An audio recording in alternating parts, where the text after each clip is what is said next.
Assalamu alaikum wa rahmatullahi wa barakatuhu, guys. My name is Liaquat Zaman and this is Roots of Knowledge channel. And if you guys are coming on this channel for the first time, checking out my videos, I would suggest check out the playlists. And I've got Sarf, Nahu, Fiqh, all sorts of things you can find there. And if you want pre-recorded courses you want to do, then if you check out the link over here, there's a website uruq.com, and over there you can check out my other courses that I have available. Right, so we are in this video going through Kanz al-Daqaiq. Kanz al-Daqaiq, as many of you guys will know, if you guys can see that. Yes, I hide my face because otherwise it doesn't zoom in properly. So Kanz al-Daqaiq is a Hanafi textbook. It is a very condensed textbook. And when I mean condensed, it means that even if you know Arabic, you will struggle to try and understand what he's trying to say. So that's why I'm here to help you guys try and understand this book. If it is your first time coming on this channel, put in the comments. And if you do have Kanz al-Daqaiq, I want to know, do you guys use a book, physical book, hard copy, or do you guys use soft copy, PDF or something like that? Right. So what are we looking at today? So today's masala is وفسد بيع عشرة أذرع من دار لا أسهم. So let's say, for example, this is a house. So put it there. You can see that. This is a house, all right. Now, let's say, for example, this house has got 4 parts to it. Am I allowed to sell one part of this house and keep 3 parts? Yes, I can, can't I? So let's say this is the front of the house. This is the back of the house. I can sell this part and I can keep this. Totally fine, isn't it? Yes. And also, I can actually send percentage-wise. So let's say, for example, I'm selling 30% of this house. Am I allowed to sell 30%? Yes, I can. I will be sharing with someone else this house percentage-wise. So you can sell a house, you can sell a car, you can sell a book, you can sell anything you like. Either you can sell it physically or you can sell it percentage-wise, right? Depending on whether the item can be separated. That's fine. So here, the masala that they're talking about here is basically this. In other words, if a person had a house, let's say this is the house, right? My fingers are the house. And a person said, I am selling this house 1 ذراع. So let's say, for example, this is 1 ذراع, this is 1 ذراع, this is 1 ذراع, this is 1 ذراع. This is 4 ذراع. Okay, so let's say this is 4 parts. And I say I am selling 1 part of this house. So if I say I am selling 1 part of this house, ذراع of this house, is this transaction permissible in this scenario? How? So for example, like he says, وفسد بيع عشرة أذرع من دار لا أسهم. So if, for example, like you said to me, I said, I am selling this house. It has 4 ذراع and I'm selling the 4 ذراع for, let's say, £1,000. And we measure it and we find it to be, 5. It's 5 ذراع, not 4 ذراع. So he says, فسد بيع عشرة أذرع من دار لا أسهم. That bait will become fasid. Why will it become fasid for? It becomes fasid because there's going to be an argument. I might be selling these 4, but then you might want these 4. Or let's say you want this one and this one and this one and this one. Right? That's not a swear, guys. Or you want this one and this one and this one and this one. So you see what can happen is because you have agreed to buy 4 ذراع, 4 square ذراع, let's say 4 square meters. Which 4 square meters are you going to buy? So, it could turn to an argument. You might want, this one, this one, this one, and this one, or you might want this one, this one, this one, this one. And then it turns into a fight and then arguments and then it gets a bit bad. So, therefore, he says, fasada. If you're going to do it like this, it's not allowed. You have to specify which ones. So, if I said to you, I am selling this, and this for £1,000, that's permissible because I have identified and specified it. But if I haven't specified it and I've just said I'm selling 4, that would not be allowed. However, if you were to sell percentage wise, if I said to you, I am selling 30% of this house, would you like to buy? That's fine. Because when we sell things by percentage, they will not be specific. They will not be exact, right? They're not going to be like, exact areas. It's 30% of the entire amount. Right, so 30% of the entire amount, that's basically what you're selling, which no one's going to argue with. People buy percentages in businesses, what we call shares today. So this is why we're allowed to buy and sell shares, because it's not a specific part of the business you're buying. It's 10% or 20% or 30% of the entire business itself. Does that make sense? So let's look at this then. So فسد بيع عشرة أذرع. So selling of 10 ذراع, 10 square meters from a house or a large property is fasid. Right? لا أسهم. Everyone understand that? Okay, let's move on then. Next مسألة. ولو اشترى عدلا على أنه عشرة أثواب. Okay, next مسألة is this. Imagine I am selling a whole heap of clothing. I mean, okay, let's not use clothing. Let's use, for example, let's use some books. Yeah.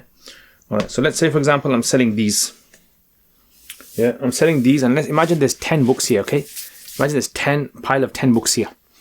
So I've got 10 pile of 10 books stacked. This is only 3. I can't carry 10. I'm sorry. I don't want to break my arms. So I've got 10 there, and I've tied it up, and I've put it in a pack, and I've said to anyone wants to buy these 10, I'm selling these 10 for £50. Anyone want to buy it? Anyone to buy it? And then you come and you say to me, yes, oh, I love these books. I want to buy them. So then when you open it, if you find it to be 10, contract is fine. You have to give me the £50 and you take the books. Right? Number 2, if you find it to be less than 10, then in that case, this transaction should not be allowed, he's saying. If it falls less, it should not be allowed because you are getting 9 and you agreed to 10, isn't it? Right? And the third scenario is if it is more than 10. So if it's more than 10, meaning 11, should not be allowed as well. Right? So let's look at this then. He says, لو اشترى عدلا. If he was to buy an idl, it's the kasra. An idl is like a pile, a heap of clothing or books or anything. على أنه عشرة أثواب, on the basis that it is 10 pieces of cloth, and in our case 10 random books. فنقص, and then he finds it to be less. أو زاد, or he finds it to be more. فسد. In this case, it will not be permissible. Right? Now, this is one of the opinions of Imam Abu Hanifa rahimahullah. He hasn't mentioned it here, but other books, commentators, Hidayah and Bahr and others, have mentioned that this is one of the opinions of Imam Abu Hanifa rahimahullah, and he also has an opinion where you're actually given a choice if you find it to be 9. So if you find it to be 9, it's like the before we talked about, if you remember last lesson. You pay for 9 for the price of 10, right? Because the agreement was 10. And if you don't want that, then you can nullify it. So you have a choice at that, right? So many of them treat it like the previous one. But if it's more than 10, then everyone agrees that this transaction will not be permissible. Why will it not be permissible at 11, right? If it's more than 10. Well, you can't treat it like cloth because you can't really cut it. And that extra 1 book is going to be argued. For example, like if there is 11 books, which 11 are you going to take? Right? So remember the combinations that you can have. You can have book number 1, 2, 3, 4, 5, 6, 7, 8, 9, and 11. 1, 2, 3, 4, 5, 6, 7, 8, 10, 11. 1, 2, 3, 4, 5, 6, 7, 9, 10, 11. Right? So I might say, no, I don't want to sell you this one. This one, I don't want to sell you this one. Right? I want to sell you this one. The 11th one that you're going to give back to me, which one is it going to be?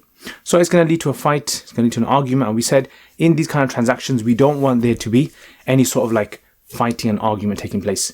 So that's why in this particular masala, it will not be allowed because you only mentioned the value of the entire amount and you didn't mention the value of each individual book.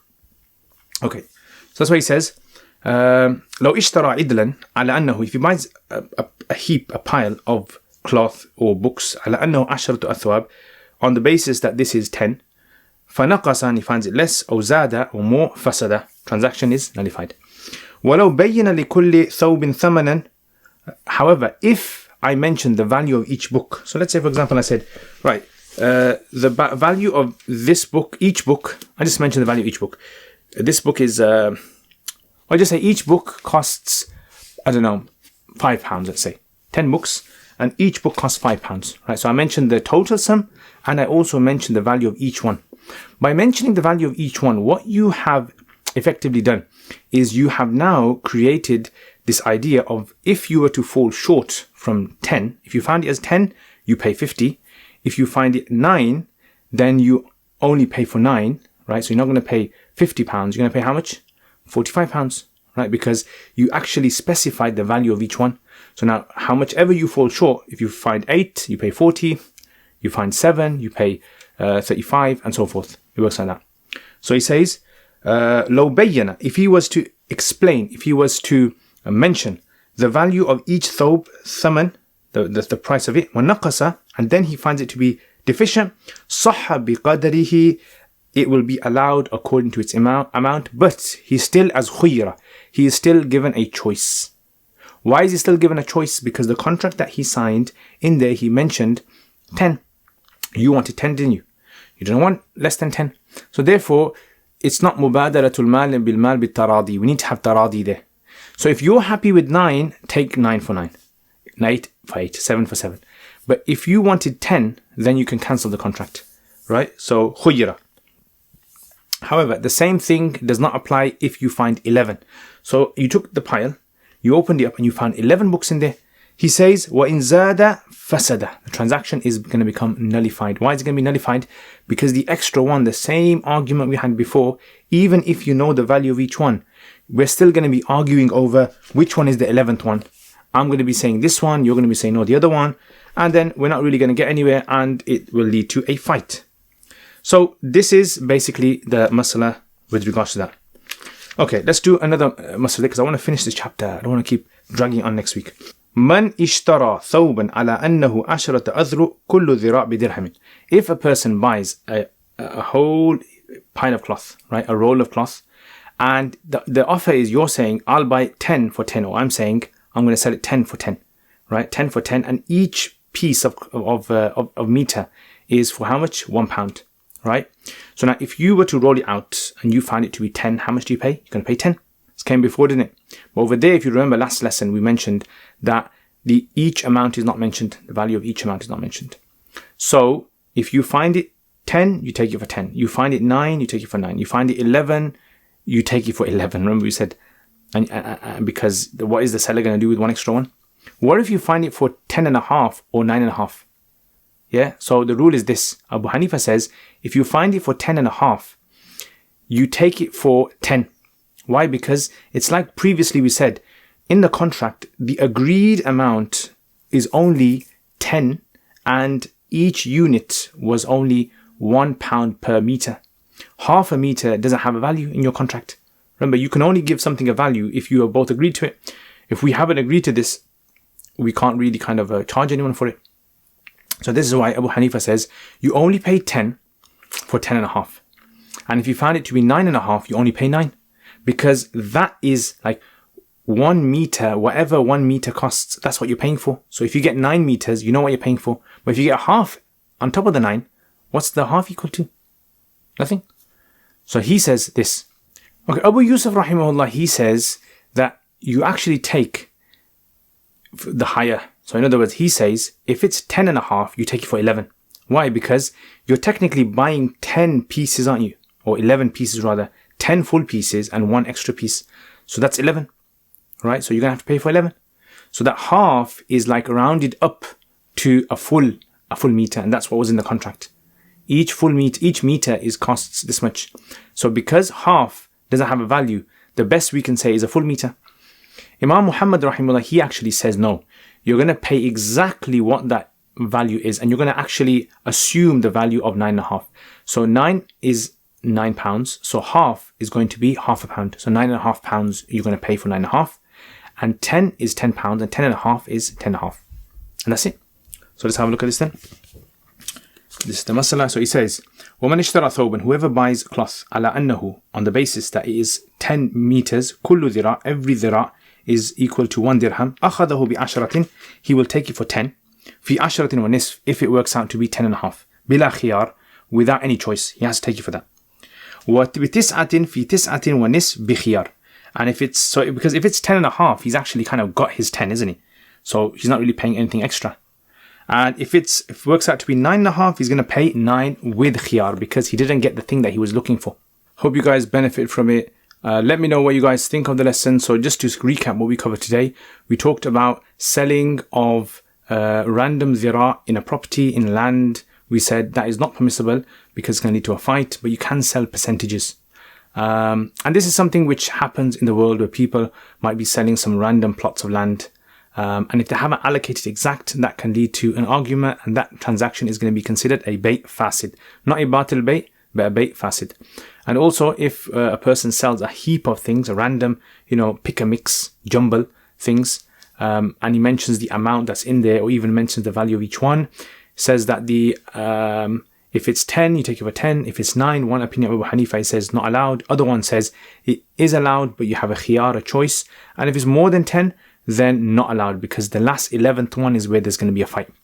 And if a person was to sell a roll of cloth and mention the value of each meter and the total amount, transactions allowed, but if they find it to be in the halves, 9.5, 10.5, 8.5, 7.5, whatever, then according to Abu Hanifa, you're only going to pay for the amount of full meters that are in there, and the extra you get free. Abu Yusuf says no, you're going to pay for, you round it up. And Muhammad says you pay for the exact amount, 9.5 and 10.5, so forth. Jazakumullah khair. Assalamu alaikum wa rahmatullahi wa barakatuh. Jazakumullah khair, guys, for all of your support. Without your support, I wouldn't have been able to produce the videos that I've put up on my YouTube channel. And there is so much more that I really want to do. And without the support of you guys who are patrons, generously supporting this channel, I've been able to get myself a camera, which, as you guys can see, the quality of this camera, a mic system, software. I've been able to hire an editor. So what do I want to do? I want to make lots and lots and lots of more videos for beginners, for intermediate, advanced, in the subjects like Arabic and Fiqh and Hadith and Tafsir and Aqidah and all those other things as well. And for this to happen, again, this channel needs support. So if you guys want to become patrons and support this channel, then check out the link below.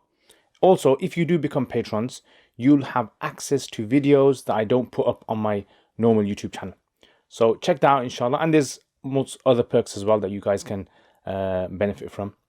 And if you want to access this channel through social media, we've got Twitter, we've got Instagram, Facebook page, and other things as well that you can visit. So Jazakumullah khair again, guys. Thank you very much for your support. Assalamu alaikum wa rahmatullahi wa barakatuh. Jazakumullah khair for watching this video. I hope to see all of you guys. If you guys are interested, please leave us feedback, get in contact with us. Assalamu alaikum wa rahmatullahi wa barakatuh.